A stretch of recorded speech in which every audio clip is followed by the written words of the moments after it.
Hey guys, how you doing? My name's Llama and today I wanted to talk to you about efficiently farming Zul'farrak, why you want to farm Zul'farrak, and perhaps a few little tips and tricks to make it a little bit more efficient that you might not have seen somewhere else. Most notably the tricks that relate to doing your farming on a druid. Now that brings me on to point number one that we want to make about doing this farm, which is that you do want to be doing it on a druid. So the reason for this is that Zul'farrak is an outdoor dungeon,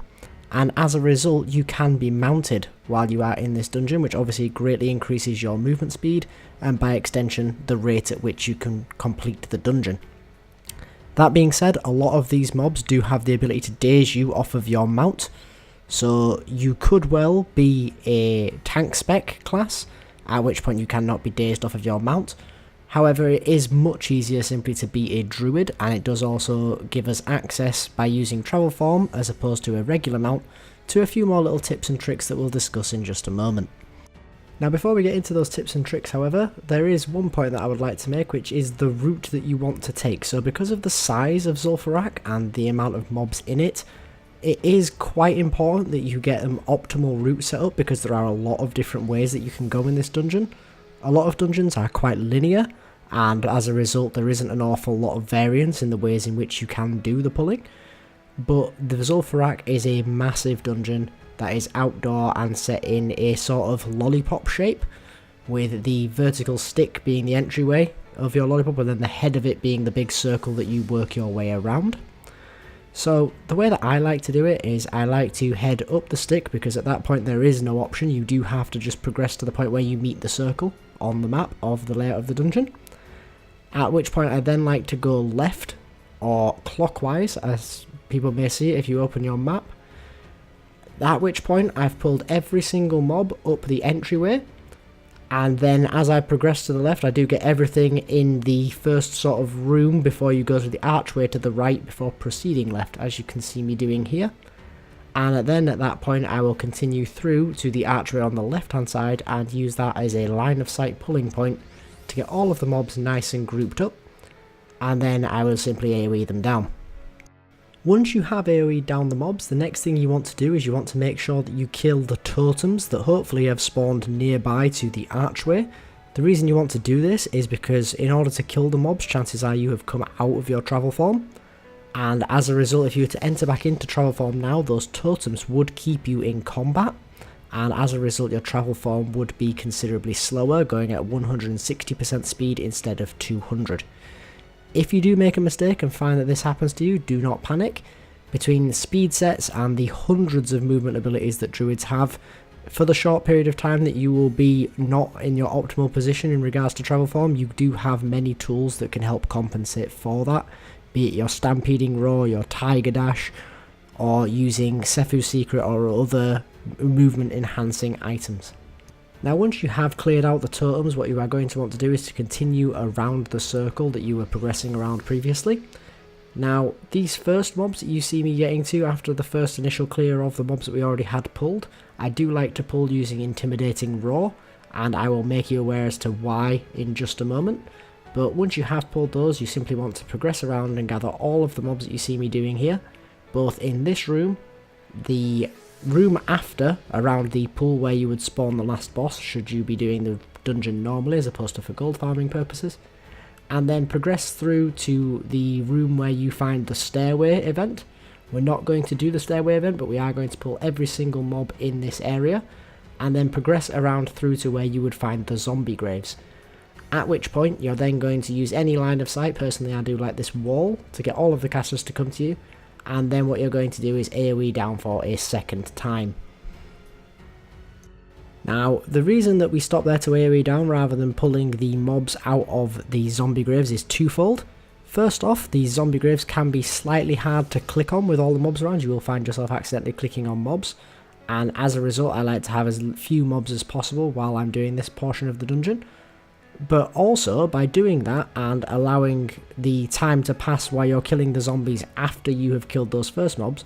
gives a time for the totems to despawn, so we don't have to kill these ones, because they can spawn quite a considerable distance away from where you are and it's not efficient to go back and kill them. You're better off going into your slow travel form, just progressing around this room, opening the graves, pulling all of the zombies, killing all of those, and then by that time the totems will have despawned and you can progress on. Now when it comes to the clicking on the graves, as I said, it can be quite a challenge with things getting in your way, especially if you've got a UI that's quite messy like mine. So what I like to do is I like to take my camera angle to a sort of side-on view, because if you have the mobs behind you, it can be quite tricky, because their nameplates and their actual character models are considerably larger from that angle, whereas they will be off to the left of your screen if you progress as you see me doing here, making the graves much easier to click on. That's going to be tip number 1 for running this dungeon in an efficient manner, but the big most notable tip that I have for you is in regards to using Sefu's secret. Now, a lot of people know what Sefu's secret is and how it works, but what you may not realise is that with this being an outdoor dungeon and you're using your druid travel form instead of your mount, by using your intimidating roar you do not actually leave your travel form, and the movement speed does stack with your travel form. There is not a lot of movement speed buffs that do, but this one does, and in my case it actually raises me to 213% of movement speed, which is a nice little perk to help improve my time spent travelling. Now once you have killed the mobs that you pulled from the graves, all I do at this point for the sake of efficiency is simply progress round the rest of the circle and back out of the door of the dungeon.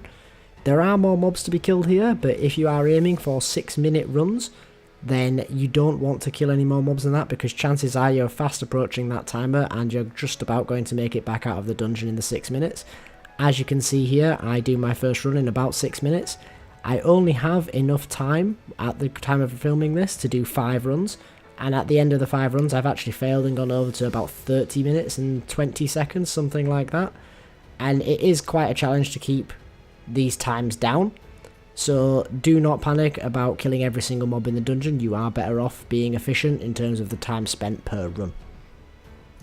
That being said, there is one rather inconvenient truth when it comes to doing these gold farms in instances, and that is that people like to aim for these 6-minute run times, because in terms of purely mathematical purposes you can do 10 runs in an hour, and if you make them 6 minutes that means that your 1 hour timer will expire at the same time that you complete 10 runs.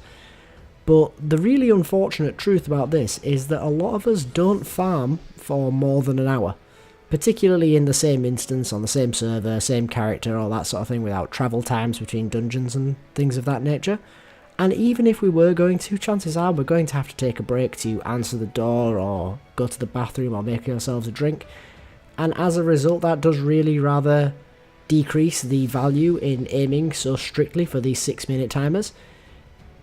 In the time that I was running these dungeons for the purposes of recording, I was actually making myself dinner, and I had 40 minutes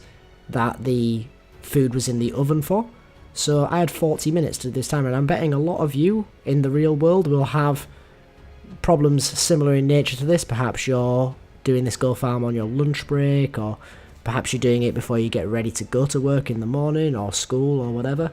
Or perhaps like me, you're cooking dinner, or you know you've only got half an hour before your favourite TV show starts, and as a result you aren't going to be doing this for 4 hours straight, at which point meeting those 1 hour reset timers becomes considerably less valuable. If that is the case, then you can consider whether you would like to go and get the extra mobs. This is true of Zul'farrak and any other dungeon where this situation applies. And as a result then, if you are finding yourself with a shorter time frame to do your farming, think less in terms of the time taken per run and more mobs per second in whatever time frame you have available to you. This is very difficult to calculate, however when you do it yourself you will get a general feel for which feels better. If you try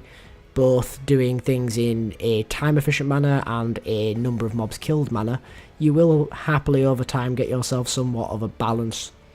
to what you find to be efficient for you in the time frames that you frequently have in your favourite farms. So finally, I just want to end this with why I think that you are going to want to do this Zul'farrak farm, and that is simply the number of items that you're going to get that you're going to want to sell. Now, Zul'farrak doesn't have a great many items that are of obscene value. It does have a few, both BOE epics and of course things like the Jade and Glorious sets. but you aren't going to get an awful lot of these, whereas you will fill up your auction house with a great many minor transmog items that you're going to sell relatively cheap but in high volume. So people that are just beginning, this is a really simple farm. You're going to get an awful lot of items to sell on the auction house. A lot of them will take some time to sell, but that's the whole point of building an auction house. Sure, if it sells all of it overnight, that's great, but for the most part, this is a farm you're probably going to want to do 10 times and then not do it for a week or a month or whatever, depending on how long it tells you to sell the items, which is obviously highly variable depending on your region and your server that you play on. But again, that is just more points as to why you might want to consider not doing this farm 100 times successively and then as a result worrying about these 6-minute timers. So that's going to do it for the video, guys. I hope you enjoyed the video. I hope you found it informative. If you did, please do consider liking the video or subscribing to the channel. I do greatly appreciate it. But for now, guys, I'll see you next time.